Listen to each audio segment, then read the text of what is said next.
नमस्कार,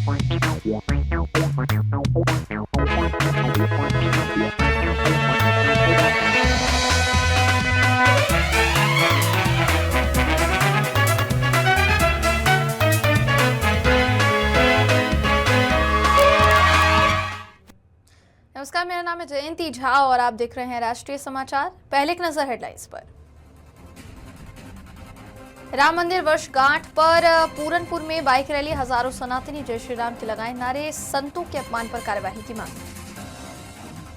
धर्म परिवर्तन का आरोप, जिम ट्रेनर पर मुकदमा, अश्लील फोटो वीडियो से ब्लैकमेल, 2 आरोपी हिरासत में, पैसे ऐंठने का आरोप, पुलिस जांच जारी। द्वारका के किसानों ने एयरपोर्ट का किया विरोध, उपजाऊ जमीन बचाने की मांग, हाईकोर्ट जाने की दी चेतावनी। उत्तर प्रदेश के डिप्टी सीएम ब्रजेश पाठक का बड़ा बयान, एसपी प्रमुख अखिलेश यादव के बयान पर पलटवार, अखिलेश यादव दिन में सपने देख रहे हैं, ब्रजेश पाठक ने कहा। तेजस्वी यादव बने राजद अध्यक्ष, राजनीतिक गर्म, कृष्णा नंदन पासवान राजद सिंडिकेट है, बाहरी नेताओं को राजद में जगह नहीं। पीलीभीत जनपद के पूरनपुर में अयोध्या में प्रभु श्री राम लला के भव्य मंदिर की स्थापना की दूसरी वर्षगांठ के अवसर पर हिंदू संगठनों द्वारा एक विशाल और भव्य बाइक रैली का आयोजन किया गया। इस दौरान हजारों की संख्या में सनातनी हाथों में भगवा ध्वज लेकर सड़कों पर उतरे, जिससे पूरा पूरनपुर क्षेत्र जय श्री राम के नारों से गूंज उठा और केसरिया रंग में नजर आया। रैली में युवाओं से लेकर बुजुर्गों तक का उत्साह देखने लायक था, जिन्होंने अनुशासित ढंग से नगर के मुख्य मार्गों से गुजरते हुए बाइक रैली निकाली। इसी खुशी के माहौल के बीच रैली में शामिल लोगों ने माघ मेले में संतों के साथ हुए कथित दुर्व्यवहार को लेकर नाराजगी भी जताई और दोषियों के खिलाफ सख्त कार्यवाही की भी मांग की है। आज ये जो बाइक रैली निकाली गई है, इसका क्या उद्देश्य है? आज जनपद पीलीभीत के पूरनपुर तहसील में संपूर्ण हिंदू समाज और सभी सनातनी संगठन जो हिंदुत्व के लिए काम करते हैं, उनके नेतृत्व में यह सनातनी रैली इसलिए निकाली गई है कि अयोध्या में जो भगवान राम का प्राण प्रतिष्ठा कार्यक्रम का 2वीं वर्षगांठ है, इस उपलक्ष्य में आज यह पूरनपुर में विराट भगवा रैली निकाली गई है। माघ मेले में संत के साथ में अभद्रता की गई है पुलिस प्रशासन द्वारा, इस पर आप क्या कहेंगे? बिल्कुल, माघ मेले में जो पूज्यपाद हमारे शंकराचार्य स्वामी अभी मुक्तेश्वरानंद सरस्वती व उनके बटकों के साथ में, उनके साधु संतों के साथ में जो दुर्व्यवहार हुआ, उनको अपमान किया गया या किसी न किसी के इशारे पे किया गया और इसकी जांच होनी चाहिए और जो वर्तमान की सरकार है, दोषियों पे कड़ी कार्रवाई। अगली खबर मिर्जापुर से, जहां युवती को बहलाकर धर्म परिवर्तन कराने का मामला सामने आया, जिसमें पुलिस ने जिम ट्रेनर और उसके साथियों के खिलाफ गंभीर धाराओं में मुकदमा दर्ज किया है। पीड़िता का आरोप है कि विशेष समुदाय के एक जिम ट्रेनर ने उसे प्रेम जाल में फंसाकर शोषण किया और कथित तौर पर उसके अश्लील फोटो और वीडियो बनाकर ब्लैकमेल करता रहा। आरोप है कि आरोपी ने पीड़िता के बुर्का में फोटो खींचने का भी दबाव बनाया और उससे पैसे भी ऐंठे। पीड़िता की तहरीर पर जिम संचालक समेत अन्य सहयोगियों के खिलाफ केस दर्ज कर लिया गया है। पुलिस ने मामले में 2 आरोपियों को हिरासत में लेकर पूछताछ शुरू कर दी है, जबकि अन्य बिंदुओं पर जांच जारी है।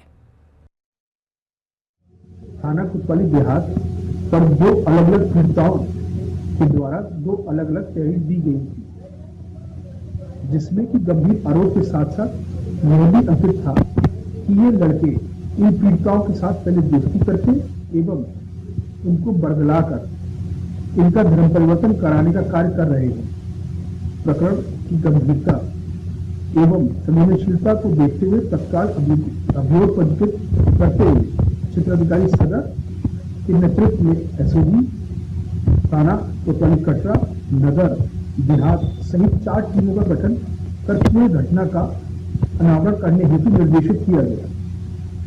विवेचना के क्रम में आज दिनांक 20/1/26 को घटना में शामिल शेख अली एवं फैसल को गिरफ्तार किया गया है। इनसे प्राप्त मोबाइल एवं अन्य डिजिटल एविडेंस एवं साक्ष्य संकलन करते हुए 2 अन्य अभियुक्तों जहीर एवं सादाब को हिरासत में ले लिया गया है। द्वारका में प्रस्तावित एयरपोर्ट परियोजना को लेकर वसई और मेवासा गांव के किसानों में गुस्सा है। सैकड़ों किसानों ने राज्य अधिकारियों को पिटीशन भेजकर एयरपोर्ट को उपजाऊ जमीन की बजाय किसी बंजर या बेकार जमीन पर बनाने की मांग की है। किसानों का कहना है कि अगर परियोजना इस भूमि पर बनी तो उनकी रोजी रोटी खतरे में पड़ जाएगी। स्थानीय किसान नेताओं ने कहा कि वो विकास के खिलाफ नहीं है, लेकिन किसानों की कीमत पर विकास स्वीकार्य नहीं। उन्होंने प्रशासन को चेतावनी दी कि अगर सही फैसला नहीं लिया गया तो वो हाईकोर्ट का दरवाजा खटखटाएंगे। आज रोज वसई और 3 गांव जो अफेक्टेड है एयरपोर्ट जहां पर आने का प्लान है, वहां के खेडूत मेरे पास आए थे और उन्होंने आवेदन पत्र दिया है कि वहां पर एयरपोर्ट नहीं आना चाहिए। और मैं यही बताना चाहता हूं कि यहाँ पर अभी हम सिर्फ एक भौगोलिक परिस्थिति जमीन के ऊपर जो है उसका स्टडी कंडक्ट कर रहे हैं और ये स्टडी कंडक्ट करने के बाद ये रिपोर्ट हम गवर्नमेंट को भेजेंगे और फिर फाइनली डिसीजन लिया जाएगा कि इसके बाद का प्रोसीजर क्या फॉलो करना। आवेदन पत्र देने के लिए आए हैं। वसई, घड़ेची, कल्याणपुर और मेवासा 4 गांव की जमीन सरकार जो एयरपोर्ट के लिए संपादन के लिए जो एक्वायर करना चाहती है, वह जमीन बहुत फलद्रुप है और वर्षों से खेडूत इसका आजीविका चला रहे हैं। तो सबकी यही मांग है कि ये एयरपोर्ट ओखा मंडल की दूसरी जगह पे जो जगह बंजर है, जो खेती के लायक नहीं है, वहां पे तब्दील करना चाहिए। और इसके लिए जो सरकार कुछ नहीं करेगी तो खेडूत पूरी तरह से इसके लिए लड़ेंगे और पूरा ओखा मंडल के खेडूत और आगेवान सब इसमें साथ में है। इसलिए सरकार को आज आवेदन पत्र देने के लिए सब लोग यहाँ पे आए हैं। आज रोज एसपी प्रमुख अखिलेश यादव के बयान पर उत्तर प्रदेश के डिप्टी सीएम ब्रजेश पाठक ने कहा कि अखिलेश यादव दिन में सपने देख रहे हैं। उन्हें अच्छी तरह पता है कि उत्तर प्रदेश के लोग समाजवादी पार्टी के राज में हुई गुंडागर्दी, अराजकता और खराब कानून व्यवस्था की स्थिति को भूले नहीं है। हमारी सरकार उत्तर प्रदेश के विकास के लिए प्रतिबद्ध है। अखिलेश यादव जी दिन में सपने देख रहे हैं। उनको अच्छी तरह पता है कि समाजवादी पार्टी की गुंडई, अराजकता और जंगल राज को आज भी उत्तर प्रदेश के लोग भूले नहीं हैं। बात पर के लोगों को अच्छी तरह याद होगा जब जब सपा सूबे में सत्ता में रही है, कानून व्यवस्था, जंगल राज पर हमेशा जनता दुखी रही है, कष्ट में रही है। बहू बेटी की इज्जत आबरू खतरे में रही है। प्लाट, मकान, दुकान कब्जा करने वाले सक्रिय रहे हैं। हमारी सरकार उत्तर प्रदेश के विकास के लिए प्रतिबद्ध है और आप जानते हैं बागपत हो या पूरे प्रदेश का कोई जिला, खासकर पश्चिम उत्तर प्रदेश, आप देखते हैं कि जिस ढंग से सड़कों का जाल बिछाया गया है, बिजली राउंड द क्लॉक मिल रही है। हमें अच्छी तरह याद है 17 से पहले, आप भी इस बात को समझते हैं, 1 हफ्ता दिन में बिजली मिलती थी, 1 हफ्ता रात में मिलती थी। अब लगातार सभी जिलों को बराबर बिजली मिल रही है। लोगों के जीवन स्तर को ऊपर उठाने में हमारी सरकार ने कामयाबी हासिल की है और पूरा प्रदेश आम जनमानस जाति, धर्म, संप्रदाय से ऊपर उठकर भारतीय जनता पार्टी के साथ है, माननीय मोदी जी के साथ है। बिहार की राजनीति तेजस्वी यादव के राजद के राष्ट्रीय अध्यक्ष बनने की चर्चाओं के साथ गर्मा गई है। इस बीच बीजेपी विधायक कृष्णनंदन पासवान ने कहा कि तेजस्वी राष्ट्रीय अध्यक्ष बने या अंतर्राष्ट्रीय अध्यक्ष, इससे बिहार की राजनीति पर कोई असर नहीं पड़ने वाला है, क्योंकि उनके मुताबिक राजद एक राजनीतिक पार्टी नहीं बल्कि एक सिंडिकेट है। मकर संक्रांति के मौके पर अपने आवास पर भोज आयोजित करते हुए कृष्णनंदन पासवान ने मीडिया से बातचीत करते हुए लालू परिवार पर चुटकी ली और कहा कि राजद पूरी तरह परिवारवाद में घिरी हुई है। पहले लालू राष्ट्रीय अध्यक्ष थे, अब तेजस्वी होंगे, फिर उनकी पत्नी और बाहरी नेताओं के लिए कोई जगह नहीं है। अरे वो राष्ट्रीय अध्यक्ष बन जाए, अंतर्राष्ट्रीय अध्यक्ष बन जाए, क्या फर्क पड़ता है भाई। वह उसका तो एक तरह सा परिवारवाद की सिंडिकेट है। लालू के बाद में तेजस्वी या तेजस्वी के बाद में उसका पत्नी जो हो, वह पार्टी नहीं है। वो राष्ट्रीय अध्यक्ष और अंतर्राष्ट्रीय अध्यक्ष कुछ बन जाए। एक देहाती कहावत है, अपने मुंह मियाँ मीठू, कुछ बन जाए। अगर हम घोषणा करेंगे हम राष्ट्रीय अध्यक्ष हो गए, एगो दल बनाकर, तो कोई रोकेगा जी।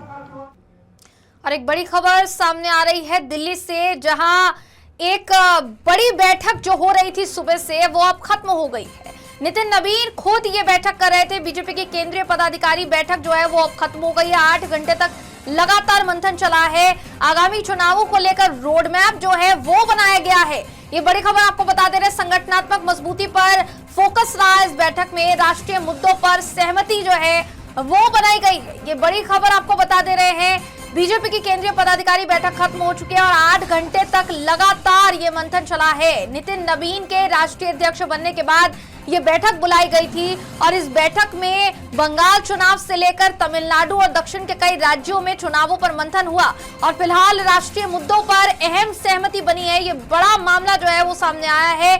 सीधा दिल्ली से हम रुख करेंगे अपने संवाददाता दीपक का। दीपक इस मामले पर ज्यादा जानकारी दे रहे हैं। दीपक, इस बैठक में और किन मुद्दों पर चर्चा हुई है? हमारी सुबह भी इस मुद्दे पर चर्चा हुई कि नितिन नवीन जो है खुद ये बैठक कर रहे हैं और अब राष्ट्रीय मुद्दों पर सहमति जो है वो बनी है, ऐसी खबर सामने आ रही है। क्या जानकारी दीपक?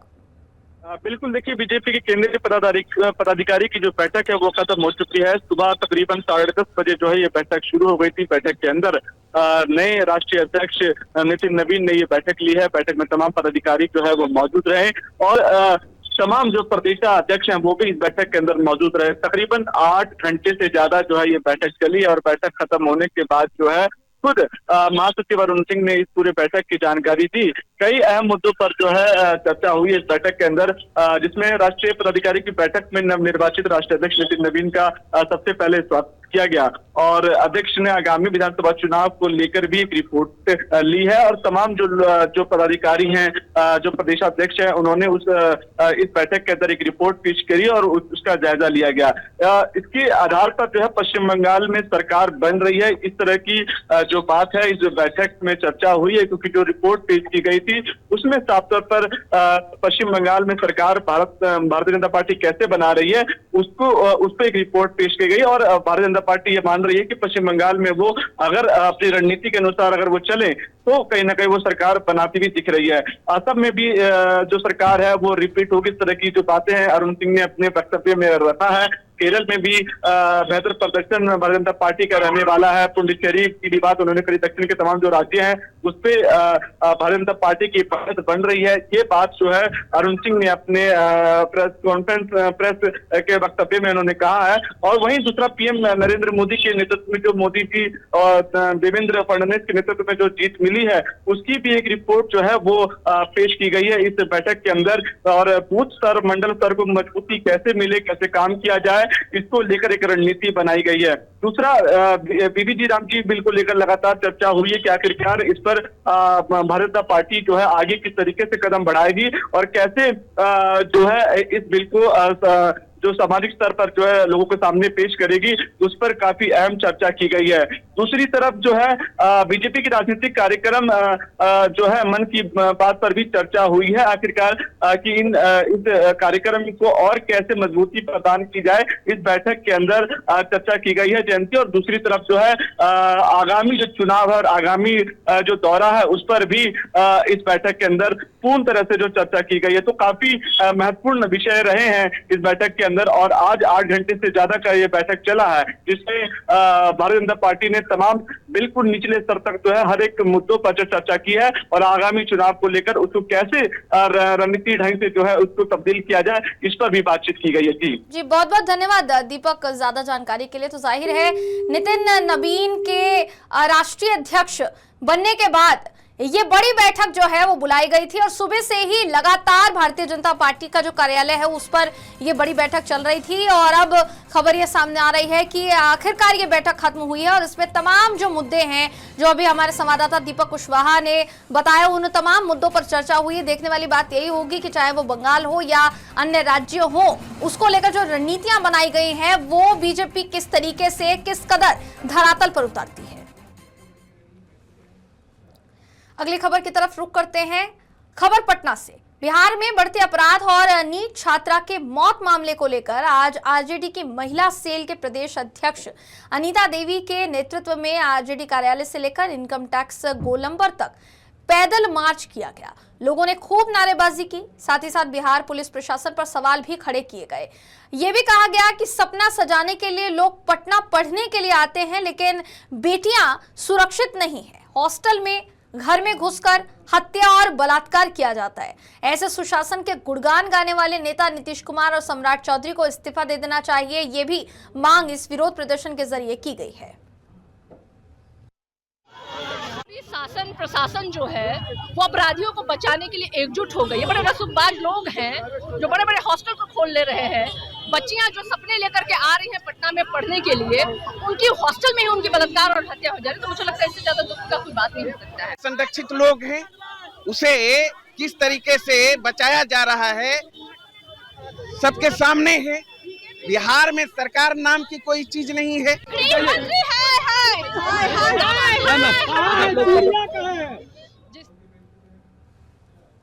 मध्य प्रदेश के ग्वालियर प्रवास पर पहुंचे जगत गुरु संत रामभद्राचार्य ने स्वामी अविमुक्तेश्वरानंद से जुड़े विवाद पर तीखा बयान दिया है।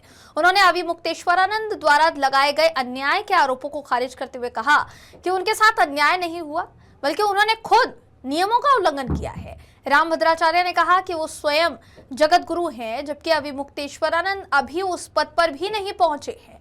उन्होंने साफ कहा कि परंपरा के मुताबिक गंगा तट पर रथ से नहीं जाया जाता और जब पुलिस ने रोका तो नियमों का पालन उनको करना चाहिए था। सरकार द्वारा भेजे गए नोटिस को सही ठहराते हुए उन्होंने कहा कि सरकार ने बिल्कुल उचित कार्यवाही की है।